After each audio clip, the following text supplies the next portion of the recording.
नमस्कार दोस्तों, स्वागत है आपका क्रिएटर IYS के एक और पावरफुल पॉडकास्ट में। आज हम बात करने वाले हैं मोबिलिटी, पेन फ्री लाइफ और एडवांस मेडिकल साइंस के बारे में।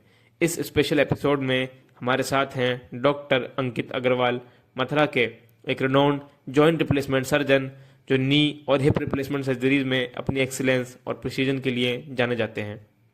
चाहे बात हो gold standard techniques, advance gold knee replacement या latest robotic knee replacement surgeries की, doctor Ankit Agarwal modern technology के साथ वर्ल्ड क्लास रिजल्ट्स डिलीवर करते हैं।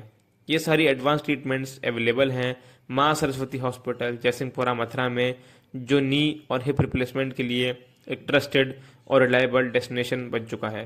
तो दोस्तों, एपिसोड को एंड तक ज़रूर देखें, क्योंकि ये सिर्फ एक पॉडकास्ट नहीं बल्कि एक पेन फ्री फ्यूचर की कॉन्वर्जेशन भी है। सुनो भारत, सिर्फ क्रिएटर IYS पर। सभी दर्शकों को मेरा एक बार फिर नमस्कार। आज मुस्कुराता भारत की टीम एक रोबोटिक जॉइंट रिप्लेसमेंट सर्जन के पास पहुंची और वहां हम ये जानने का प्रयास करेंगे कि सामान्य जीवन में घुटना प्रत्यारोपण, कूल्हा प्रत्यारोपण या हड्डियों की मजबूती, इसके क्या कारण होते हैं, क्यों होते हैं, आदमी को किस समय कराना चाहिए, कैसे कराना चाहिए, कब तक सहन करना चाहिए। बिल्कुल रूटीन सवाल हम वो लेने का प्रयास करेंगे जो पब्लिक के सवाल होते हैं। तो मेरे साथ है इस खास शो में मुस्कुराता भारत की doctor Ankit Agarwal, robotic joint replacement surgeon. Sir, पहला क्वेश्चन है मेरा कि घुटने में दर्द पेशेंट कब तक सहन करे और कब डॉक्टर के पास जाना जरूरी है? तो घुटने का दर्द बेसिकली बहुत वास्ट टॉपिक है। बहुत सारे कारण होते हैं घुटने में दर्द होने के, लेकिन जैसे आपने बोला कि हम एक ओल्ड एज पे और रिप्लेसमेंट के बारे में बात करेंगे, तो अगर टिपिकली बात करेंगे घुटने घिसे हुए होना, उसमें कहते हैं बेसिक लेमन लैंग्वेज में घुटने घिस जाते हैं, घुटने खराब हो जाते हैं उम्र के साथ। तो जो आप कह रहे हैं कि कब तक दर्द सहन करें, तो हम तो ये कहते हैं कि दर्द सहन करना ही क्यों है, क्योंकि पहले ऑप्शंस नहीं थे लोगों के पास ट्रीटमेंट के। लोग बाग दर्द सहन करते थे और टेढ़े पैरों के साथ अपना जीवन निकालते थे। अभी तो बहुत सारी टेक्नोलॉजीज है, बहुत सारी चीजें हैं और हर शहर में सुविधा उपलब्ध हो गई है, तो अभी दर्द सहन करने के लिए कोई रिक्वायरमेंट नहीं है। आप जल्द से जल्द अपने आसपास या जहां भी आप चाहें वहां अपने एक ऑर्थोपेडिक सर्जन को दिखाएं, सुझाव लें और समझें कि मेरे को क्या समस्या है और मेरे लिए क्या अच्छा हो सकता है। सर, सामान्य जीवन में मैंने देखा है बहुत सारे पेशेंट्स के साथ भी मैं बैठा हूँ, डॉक्टर्स के साथ भी बैठा हूँ, कि जब पेशेंट के पेन शुरू होता है तो वो अपने रूटीन के काम करना बंद कर देता है और वो आराम में आ जाता है। आराम का मतलब वो रेस्ट लेना शुरू कर देता है अपने को।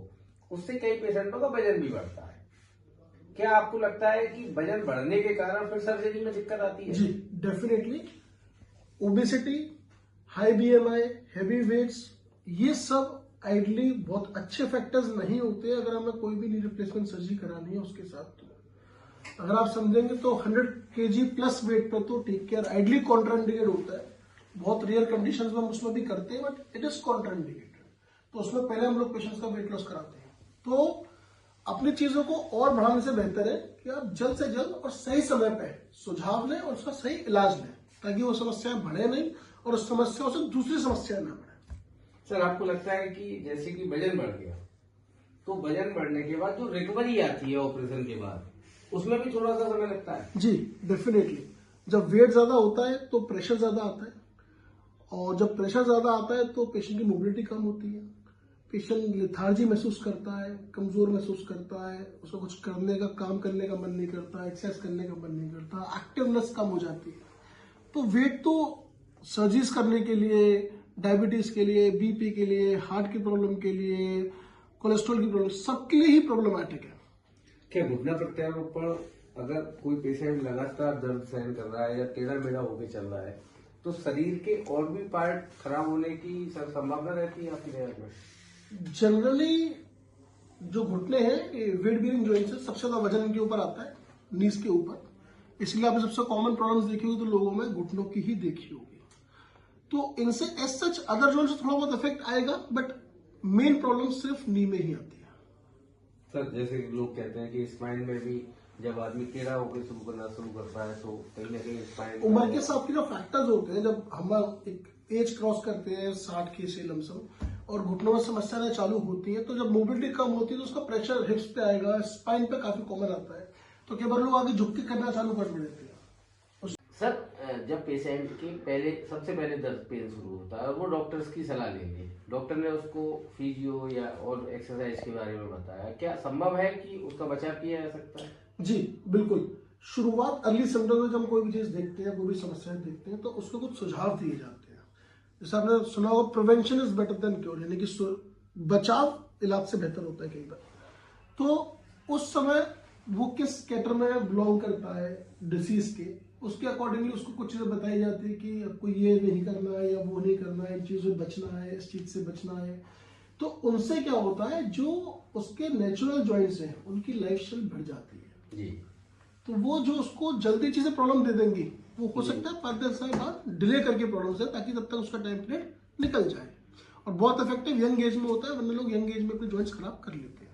सर ये जो जैसे पेन किलर खा के काम चलाते रहते हैं, खासतौर से हमारी घरेलू महिलाएं, उनके बारे में सर आप क्या कहना चाहोगे? Sir pain killer is never a treatment. आपने बहुत अच्छा सवाल किया actually. Pain killer is never a treatment. Pain killer कोई इलाज है नहीं सर। पेन किलर एक सिम्टोमेटिक ट्रीटमेंट है, मतलब आपको किसी चीज के कोई लक्षण हुए और उसका आपने इलाज लिया। जैसे बुखार में लोग पैरासिटामोल खा लेते हैं, ये सबको पता है पैरासिटामोल बुखार में खाई जाती है। अब बुखार किस कारण है, अगर आप यही नहीं समझोगे तो बुखार की आप गोली खाते रहिए, कोई मना थोड़ी कर रहा है, वो आपकी सेहत को खराब करने वाली है नेचुरली। तो ऐसे ही किसी भी दर्द में सिर्फ पेन किलर खाना कोई ट्रीटमेंट कभी नहीं होता है। सर अर्ली स्टेज में अगर डॉक्टर की सलाह मान ली जाए, किसी भी पेन में, ट्रॉमा हो, जॉइंट रिप्लेसमेंट हो, नी हो, स्पाइन हो, तो क्या आपको लगता है कि काफी हद तक संभव है बिना ऑपरेशन के भी? सर अगर डिसीज स्टार्ट हो गई है तो आप ये कह नहीं सकते कि ये किस टाइम तक इसको किसी सर्जिकल इंटरवेंशन की जरूरत पड़ेगी। बट हाँ, डेफिनेटली अगर वो प्रिकॉशंस करेगा, प्रिवेंशंस करेगा, तो उसकी लाइफ स्टाइल बढ़ेगी, जिससे जो समस्या उसको जल्दी होने वाली होंगी, हो सकता है वो 10 साल, 15 साल, 5 साल डिले हो जाए और उसको फर्दर आगे जाके जरूरत पड़ेगा, हो सकता है ना पड़े। सर एक क्वेश्चन बड़ा आम रहता है कि इसकी कॉस्टिंग के बारे में, नी रिप्लेसमेंट की कॉस्टिंग के बारे में, क्या एक यंग रोबोटिक ऑर्थोपेडिक सर्जन होने के नाते आपको ऐसा लगता है कि सर उस कॉस्टिंग को आदमी जब भूल जाता है, जब रिकवरी की मुस्कुराहट आती है, तो पेशेंट कैसे कहता है? सर कॉस्टिंग एक ऐसी चीज है जो वेरी करती है पेशेंट टू पेशेंट। हर कैडर का पेशेंट जो हमारे पास आता है वो इक्वली अफोर्डेबल कभी भी नहीं होता है। हाँ, लेकिन जो बीमारी है वो सबको सेम है। अगर सपोज करो किसी का घुटना घिस रहा है तो इररिस्पेक्टिव अमीर या गरीब, उससे कभी कोई मैटर नहीं करता जी। अगर घुटना खराब है तो घुटना खराब है। सो अगर आप कॉस्ट के बारे में कुछ समझेंगे तो हम हमेशा सोचते हैं कि जो बेटर चीज है, जो अच्छी चीज है, वो मरीज को दी जाए इररिस्पेक्टिव ऑफ एनी कॉस्ट। आपको उसको अच्छी चीज एडवाइस करनी है। Now that question goes to the basically patient, कि मरीज को उसके लिए उतना एक्सपेंडिचर करना है या नहीं करना है। तो उसको आपको सारे ऑप्शंस अवेलेबल कराने हैं कि सर इसमें हम ये कर सकते हैं, ये कर सकते हैं, ये कर सकते हैं। अब आपकी टर्न है कि आप कैसे इस चीज को अफोर्ड कर सकते हैं, आप जो करा सकते हैं। सर जब पेशेंट का सक्सेसफुली नी रिप्लेसमेंट होता है तो उसकी जो मुस्कुराहट होती है, उस समय वो कॉस्टिंग को याद रखता है कि नहीं आपकी प्रैक्टिकल लाइफ में? सर बहुत रेयर है, बिकॉज जब उसको वो रिजल्ट मिलता है तो शायद उसको कॉस्ट याद ही नहीं आती। बहुत अच्छा, यही मेरा क्वेश्चन था। एक सर क्वेश्चन में और लूंगा, जोड़ों का सबसे बड़ा दुश्मन क्या है? जोड़ों का सबसे बड़ा दुश्मन क्या? हाँ, वो कंधा हो, क्योंकि सर आप कंधे का ऑपरेशन भी एक विशेष विधि द्वारा करते हैं जी, नी रिप्लेसमेंट भी करते हैं और हिप रिप्लेसमेंट भी करते हैं, तो इन तीनों में ही सबसे बड़ा जोड़ों का दुश्मन क्या है? सर जोड़ों का दुश्मन है आपकी हैबिट्स, आपका वजन का बढ़ना। जब वजन बढ़ेंगे तो जो वेट, जिनके वजनों के, जिन जॉइंट्स के ऊपर वजन आता है, नी हुए, हिप्स हुए, एंकल हुए, इनमें हमेशा प्रॉब्लम आएंगी, स्पाइन प्रॉब्लम आएंगी। वजन का बढ़ना, एक्सरसाइज ना करना और अननेसेसरी एक्टिविटीज करना, अननेसेसरी कोई अलग विधि द्वारा कुछ काम करना, इसकी वजह से आपको ट्रॉमा हो जाए, आपको चोट लग जाए, और उस चोट को इग्नोर करना, जो चोट आगे जाके लंबे समय में खराब चीज और ज्यादा करके आपको और बड़ी समस्या प्रोड्यूस कर दे। कंधे का जो आप इलाज करते हैं, उतरने का खास तौर से, कितने लोगों का कर चुके हैं, कितना सक्सेस रेट है आपका? शर्मा जी 100% है। तो बेसिकली उसको शोल्डर डिसलोकेशन बोलते हैं, कंधा उतर जाना। तो कंधा उतर जाना आई डोंट नो, बहुत सारे लोग हैं आई थिंक जो करते होंगे, बट हम लोग मथुरा शहर में यहाँ पर कंधा उतर जाने को बिना बेहोशी के ही रिड्यूस करते हैं। तो it is a different technique. लोग बहुत बार बेहोशी से घबराते हैं, परेशान होते हैं, और हम लोग उनको समझाते हैं सारी चीज कि हम बिना बेहोशी के आपका कंधा बिठा देंगे, उसके साथ साथ बिना खिंचातानी करे बिठा देंगे। बहुत लोग पहले के जो मेथड्स थे उसमें बहुत खिंचातानी करनी पड़ती थी कंधे को बिठाने के लिए। अभी ऐसी कोई भी समस्या नहीं, आप कंधे को बिठा सकते हो बिना बेहोशी के और बिना खिंचातानी के। कुर्सी पे बैठे बैठे पेशेंट का कंधा आराम से उतरा हुआ बैठ सकता है। सर एक सामान्य क्वेश्चन मैं आपसे पूछ रहा हूँ जो सामान्य प्रैक्टिस में भी आता होगा। 3 ऐसे सवाल आप मुझे बताइए जो मरीज कॉमन रूप से आपसे करता है, भले वो नी रिप्लेसमेंट हो, रेपो या कोई भी जॉइंट हो। सो मरीज के सबसे पहला क्वेश्चन होता है कि गारंटी लोगे जी कि बिल्कुल सही हो जाएगा। जी। तो हम कहते हैं गारंटी तो हमारी अपनी भी नहीं है, भगवान ने नहीं दी किसी की गारंटी, तो हम आपको क्या गारंटी देंगे, बिकॉज कोई नहीं दे सकता जी। सेकेंडली उसका जो वो होता है कि कितने दिन का स्टे लगेगा, कितने दिन हम रहेंगे, कितने दिन में हम सही हो जाएंगे, चलने फिरने लग जाएंगे, कितने दिन का बेड रेस्ट रहेगा, ये सब क्वेश्चंस होते हैं। और लास्टली क्वेश्चन था कॉस्ट को लेके कि बेसिकली किस चीज में क्या कॉस्टिंग का खर्चा आएगा। रोबोटिक सर्जरी भविष्य या वर्तमान? सर रोबोटिक सर्जरी आज से नहीं हो रही, जो आप बोल रहे हैं भविष्य वर्तमान। रीजन बीइंग रोबोटिक सर्जरी बहुत लंबे समय से होती आ रही है। आई थिंक इंडिया में अभी जल्दी चालू हुई है, बट बाहर तो बहुत पहले से होती है। सर एक छोटा क्वेश्चन और लूंगा, जॉइंट रिप्लेसमेंट का सबसे संतोष देने वाला पल आपको भी और पेशेंट को भी? सर सबसे संतोषजनक पल होता है जब मरीज बिना सहारे के चलते हुए हमारे पास आता है, बिना सहारे के। बहुत अच्छा। आपके लिए सर मुस्कुराते भारत का क्या मूल्य है? मुस्कुराते भारत का मूल्य मुस्कान है। बहुत अच्छा। जब तक हंसेंगे नहीं तब तक कुछ है ही नहीं।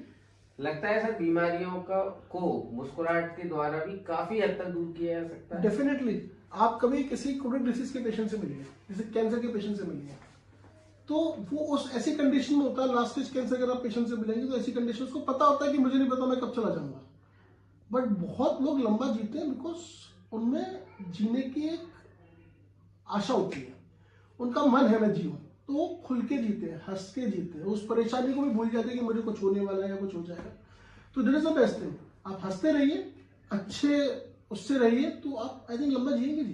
सर आज मैं क्वेश्चन और लूंगा कि रोबोटिक जॉइंट रिप्लेसमेंट सर्जरी करने के बाद इस हॉस्पिटल में लास्ट ईयर हम लोगों ने 100 के आसपास जॉइंट रिप्लेसमेंट किए। डॉक्टर अंकित अग्रवाल कितनी और ज्यादा जिम्मेदारी महसूस कर रहे हैं पब्लिक के लिए? सर मैं जब यहाँ पर आया था और हमने जॉइंट रिप्लेसमेंट सर्जरी स्टार्ट की थी, तो इनिशियली तो लोगों को लगता था कि क्या ये मथुरा में पॉसिबल है कि नहीं, और दूसरी बात जब वो हमारे पास, उनको ऐसा लगता था कि कहीं इस अस्पताल में हो पाएगी कि नहीं हो पाएगी, बिकॉज लोगों को हमेशा वो फैंसी बिल्डिंग्स दिखती हैं। तो मेरे पास फैंसी बिल्डिंग्स तो नहीं है, बट काम पूरा फैंसी है।